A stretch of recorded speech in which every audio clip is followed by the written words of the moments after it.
What's going on, Paisanos? V here. Coming to you guys, well, not really much of a market watch, but more of a meta-analysis. You know, when I was a young kid, my old man would say, whenever I had to do something I didn't want to do, you know, I had to throw out the garbage, or I had to go to school and wake up early in the morning, he would say, boy, you got two options. You could bitch about it and do it, or just do it. That's it. There's nothing else. Go. And, you know, as I got older, that's kind of my mentality with a lot of things. There's things I don't like. I don't just sit there and I complain about it and we mope about it. You got to be a person of action. You got to be someone who does something. And that goes with a lot of things in life.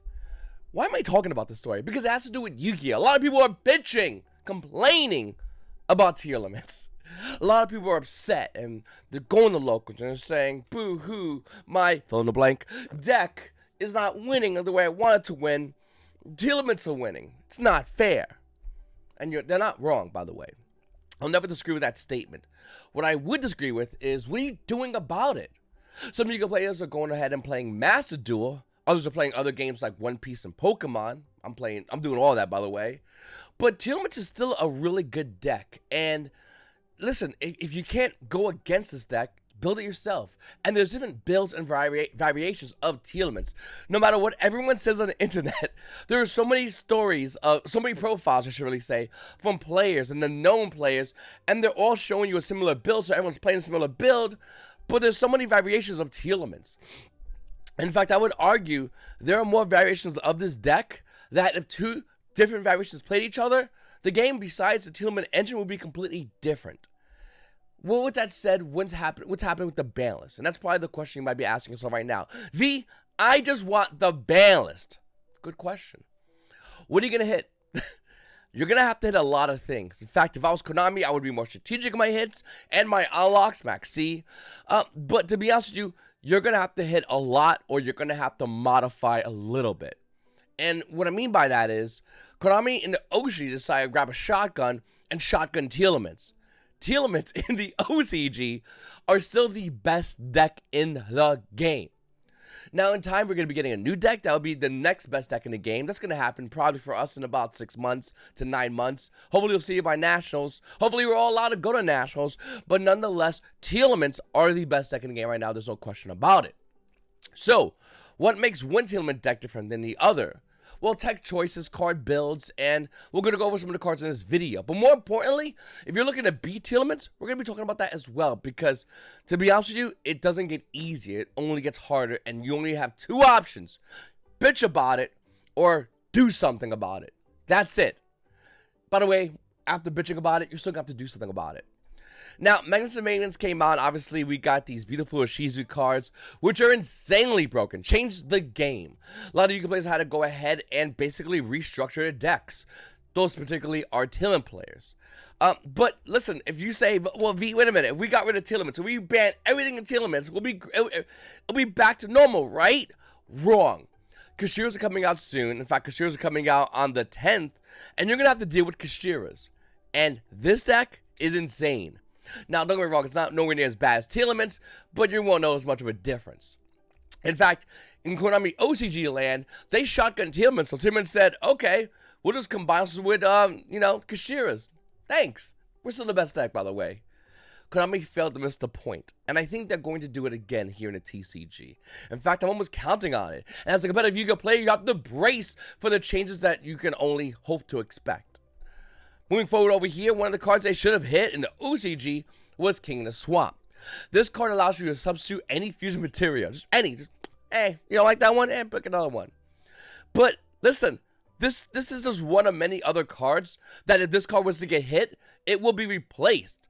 The only thing about King of the Swamp that I do like, and I think is broken, is the fact that it's Water Aqua, which is insanely relevant.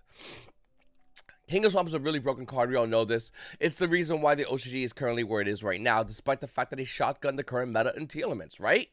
Yes and no. There are other substitutions. In fact, I would argue there are other decks, other cards, everything else. Like pseudopolymerization, which some players are maining, siding, and just not playing at all because tier limits are so broken. One of the best cards that not long ago we were talking about should be banned is a tech choice at best for Telements. And once again, if you're out there going, V, we'll ban all the Telement fusions. That will solve the answer. No. We still have broken fusions in this game. Red Eye Dragoon still exists in the trading card game Yu-Gi-Oh! Despite the fact that the Oshi has hit it, Red Eye Dragoon is a broken fusion card. I don't think nobody's making a hot take on saying the fact that this card is super unfair. Red Eye Dragoon, by the way, out of Bros of Legends, for the star level, is kind of cheap right now. It's actually roughly around $230. It used to be a lot more money. Even if you look at the past 6 months, it was in $320. I remember it's hitting $400-$500 at one point. Listen, this card is insanely broken. If I saying V, no one consider play that.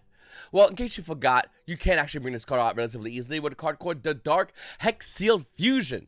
In fact, this card can be used as a substitute in King of the Swamp. Nowhere near as good, but still damn good.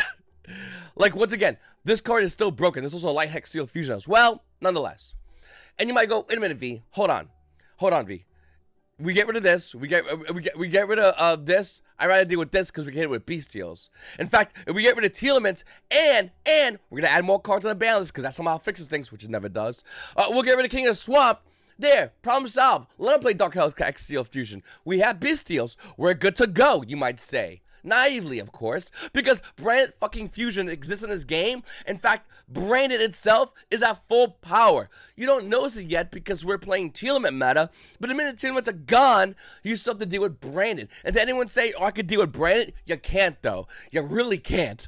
You really can't. It's not even close. It's really bad how much a lot of players are having an issue with against branded.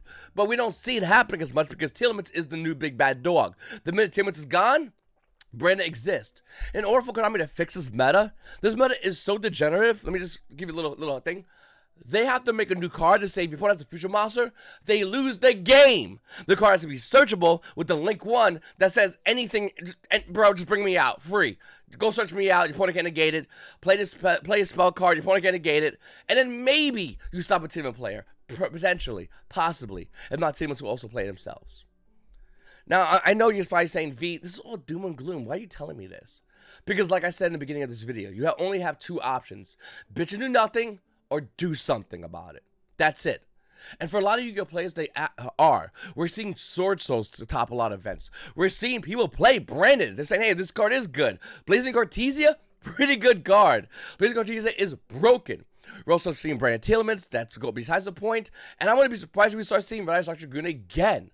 Because these cards are insanely broken, and a lot of Yu-Gi-Oh players are finding new ways to break the game. Now, I do think there are other great decks out there. Obviously, Sprite is an insanely good deck, and I think we got Flunderies. I would always argue Max C, if it was going with the ban list, we would see more diversity, like we see in the Oshi, where you see decks like Max C and Flunderies top more, but that's besides the point.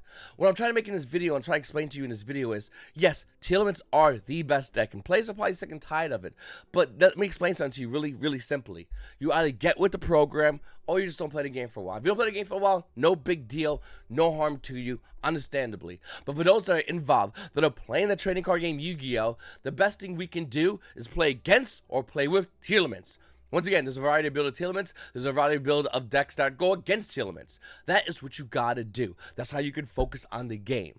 Konami just loves, and I mean loves, making mistakes and making really bad metas at times. And at times we do have really good diverse metas. And I'll be honest with you, it might be a while before we see a really good diverse meta. But the game hasn't changed. The player base is still here, and we're still going to be playing with what we have. And I do think with the current meta, with the upcoming ban list, Konami probably will be hitting some of these cards. I would argue Rukalos or Kaleido Heart, maybe. Potentially even banning King of the Swamp, which is still a really good ban pick. This is a great ban pick, but it doesn't really matter, and we all know it. Once Konami makes a shotgun ban list, including cards like King of the Swamp, the meta is still going to be predominantly Telements because a deck can survive through anything. It is designed to do that. I would also argue with the release of Photon Hypernova, we're going to see Kashira builds come through. And I would also argue, let's say somehow, by some way, Konami say, you know what? We're going to ban everything that says Telement in its name. Branded comes out of nowhere and goes, cool, we'll be the best deck now. Start your bitching. Also, Brand's been around for a while, and Brand's going to be getting some new stuff coming up in the game soon that is going to make it better. This is why I constantly emphasize about Brandon. This is why I constantly look at cards like Florina Albas Ultima Rare and now Luber Ultima Rare, because those cards are so good, and they're Ultima Rare. Undervalued right now, of course, because nobody really wants to look at Branded because Tillman's is the best dog in the house. But once Tillman's a god, Branded is a danger. Now, once again, how do we evaluate this? How do we approach this? I'll tell you what I'm doing. I'm going to give you insight to my plan. I am playing Teammates right now. I just recently bought all the Kashiras. I don't recommend that, but if you want to do that, sure, you can. Because the reason why I don't recommend it, because Teammates, even with Kashiras all being out, I still think Teammates are so insanely good. They might play one or two of the new Kashira cards, the Kashira Tealman card in Photon Hypernova, but for the most part, we still have Tealman's being Tealman's, doing Tealman things. I think with the upcoming ban list, we're going to be divided into a couple of camps. Camp number one, we get a meta in which we have Tealman Kashiras, like in the OCG. Still the same old sauce with new different types of spoons and flavoring. Okay? So that's option number one. Option number two, Konami just goes crazy. They go, you know what? Screw it. We're going to ban everything that says Tealman in its name. Cool. Branded becomes one of the best decks in the game. In fact, I would argue probably the best deck in the game. I would also argue the fact that not only would Branded be so good, but it actually might overtake Kashiras, which Konami doesn't want to do, but, you know, once again, what are you going to do? Like, you have two choices, die or be killed. Like, it just sucks. And then there's always option number three for a lot of Yu-Gi-Oh players. The Max C option. Like I said a bit ago in this video, Max C allows other decks, and we see in the OCG constantly, like a deck like Sky Strikers, or Marine Cess, or Flunderies, which recently won a 3,000 player tournament. Decks like that, to flourish, to be the best deck.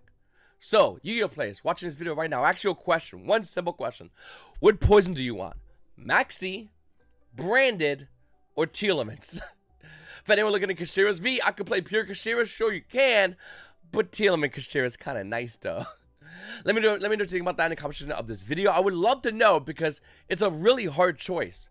Myself, personally, I don't care. Honestly, truth, I don't care.